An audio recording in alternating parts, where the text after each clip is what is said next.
Oh man, this is a very important conversation to have in our community because no matter how much that we have conversations to push people away from it, it's like it's inevitable. And that is a lot of women wanting to do plastic surgery such as BBLs, liposuction, breast augmentations, no matter what, they are going to do those things. So at this point, we got to have the conversations about preventing all risk. We had to have the conversation because things are getting really scary out here. So let's get into the story right here about a 26-year-old mother traveling an hour and some change to get a BBL. Even her mother flew a mother from California over to be with her to make sure she was okay as she got a BBL, and it didn't matter. She lost her life. The story of Jayla Williams.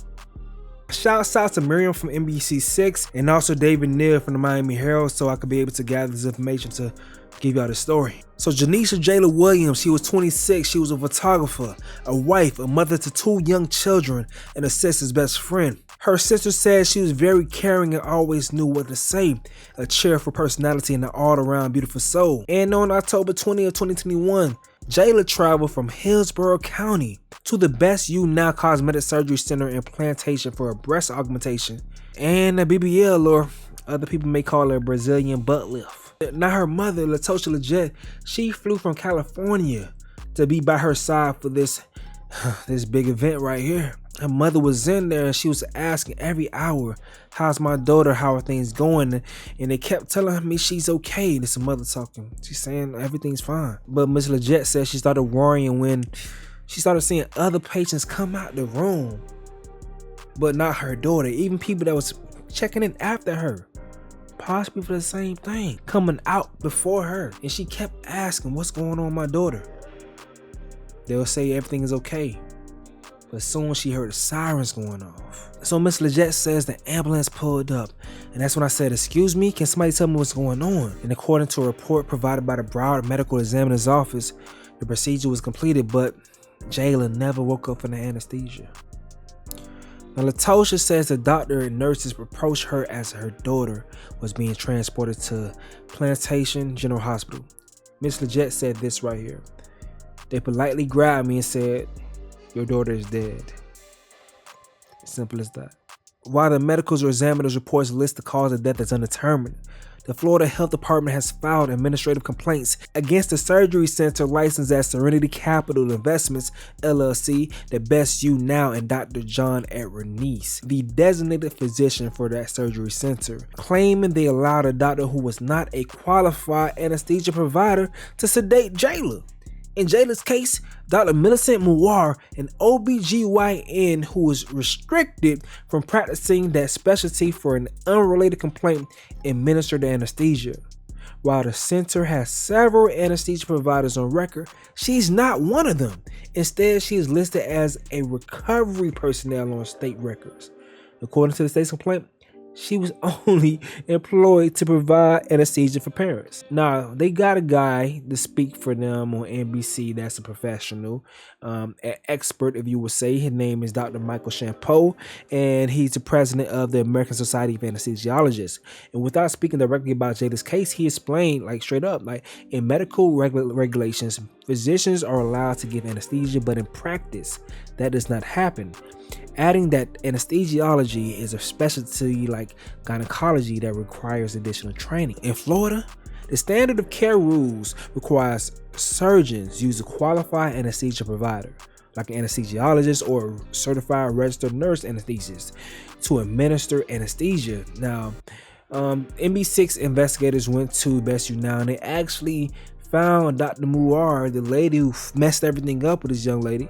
They found her locking up everything, and they tried to talk to her, and she finessed them. She gave them a fake phone number saying call me back later type shit, man, crazy as hell. But when it was talking to her, they did ask her, did you do the proper training for anesthesia? And she said yeah, she took some courses, but she didn't provide any specific things. So the doctor that is a specialist, he once again said anesthesiology is a recognized medical specialty, just like obstetrics and gynecology or surgery or pediatrics. Champeau said, adding, to become an anesthesiologist, you would do 4 years of undergraduate school, then you would do 4 years of medical school like all other specialists, and then after after the 4 years of medical school, there's another 4-year residency of training. So basically, you can't be an OBGYN and then be a fucking anesthesiologist. That's like being an OBGYN and saying you could do fucking dental work. No. That may have been an extreme example, but the training that's required for it requires the same amount of training for your specific area, your field. It requires that amount of training, and obviously it does, because people's lives is in your hands. No, this person should not have been administering anesthesia at his office, dog. And it's sad, and I'm gonna tell you why it's sad towards the end of this video. It's really sad that this happened, and even more reasons than why you think it would be sad. So in the administrative complaints, the Florida Department of Health is asking the center's registration to be suspended or revoked, and that Dr. Niece also be penalized. So Jayla's family says nobody from the center has reached out to them as they mourn her loss and try to console her 5 and 2-year-old children. Her mother said, "It's hard, ma'am, it's hard." You know, they ask if they can go to heaven to see their mom. They don't understand. Now, this is why it's sad, because this is a black organization, an all black operation. And why didn't they vet this woman? Why? If you're gonna do some shit, especially being a black person, the people that run this shit, they did interviews, you know, running that black business flag. Like, I'll show y'all some coverage right here, and they spoke about how hard it is to be a black owned business in this field. But at the same damn time, the way you operate is so disrespectful to other people that's coming behind you. Because you're supposed to do things the right freaking way. Vet. And if you guys vetted, you would have figured this out, and you would know not to hire this person. Check this out right here. So when Jayla got to Plantation General Hospital, they said that, you know, she was suffering from bradycardia, which is a condition where your heart beats fewer than 60 times per minute, which is unusually slow. This condition may be dangerous if it keeps your heart from pumping enough blood to meet your body's needs. You know, she passed away that night. And once again, by Florida statute, the surgery required that a surgeon must be assisted by a qualified anesthesia provider. And that's not what that lady was at all. Now, if this center, if they would have done their just due and found this person's background, they would have knew not to hire him. Incompetent. Completely incompetent. And it sucks, because not only are they incompetent, they should not be doing the shit you hired them to do. I could see if it's a person that's an overachiever, but this person is an underachiever, and you have them doing some extra shit. But listen, this person right here, Miss Muir, the only disciplinary action on their license is from 2019, and that also involves the death of a patient. Check me out right here. So remember, this person is an OBGYN. That's what they supposed to do, the OBGYN type shit. So when a woman went to labor on December 12, 2012 and was taken to Pembroke Pines Memorial Hospital West, it's crazy because I'm reading this, I'm like, that's possibly a place that I would go to have a fucking child. You feel me? That's probably why I take my lady when we having children. It's fucking crazy. So the administrative complaint said it took 92 minutes for Miss Muir to arrive, though she told nurses on 3 phone calls she was en route, on her way and driving to the hospital. So someone was having a child, and she was assigned to deliver that baby. And she kept telling them, "Hey, I'm on the way, I'm on the way, I'm on the way." The whole time, it took her 92 minutes to even get there. But she kept telling them, "I'm on the way, I'm on the way, I'm on the way." I mean, she could say, "I'm not gonna make it in time. Please assign this to another doctor. Please hurry up." What? What are you doing? What are you doing? Like, the fuck? So meanwhile, the mother delivered a baby boy and suffered postpartum hemorrhaging. She died 3 hours after Muir arrived and took over her care. For not informing Memorial West that she wasn't readily available or not making arrangements for another doctor to handle the situation, the State Board of Medicine fined Muir and restricted her from child deliveries and surgical procedures for a time. So they stopped her for a while from being able to do that. I'm not sure how long she was stopped. This happened in 2012, now it's 2022, but for some reason she's doing anesthesiology at a surgical center. That makes no fucking sense.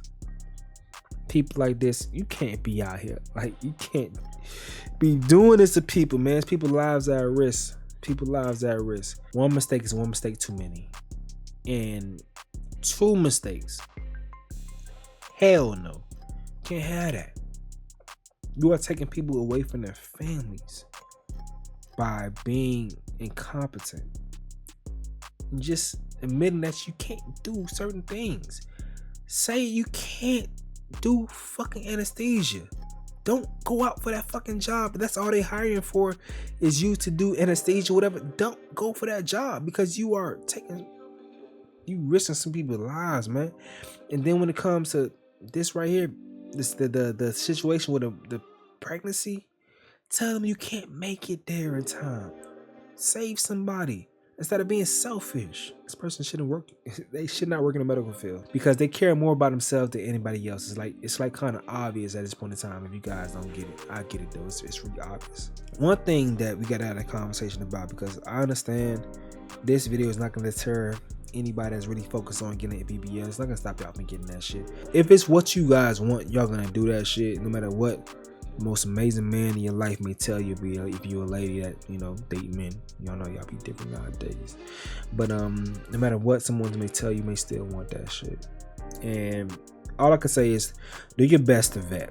So to figure out every single person that's going to be involved in your procedure, get their name. If you can, get a license number and look up what's necessary. Every single person, every step of the way. Ask questions, figure out how the procedure's gonna go and whose hands you're gonna be in. Make sure they don't play with you as far as verifying who's there on what dates. So when you are there on that date, that person actually works on that fucking date, or they make sure they show their ass up, because you won't be doing what's necessary until they show up. So before you give any deposits or whatever, anything, make sure you vet and figure out who's going to be dealing with you every step of the way, because the anesthesiology, that's important. That's one of the biggest things that I'm pretty sure a lot of people have complications with when it comes to surgery, about how good an anesthesiologist is. I may be wrong, but correct me in the comment section below. That's what it's there for. But I'm going to get up out of here. It's your boy Stacy. Yo.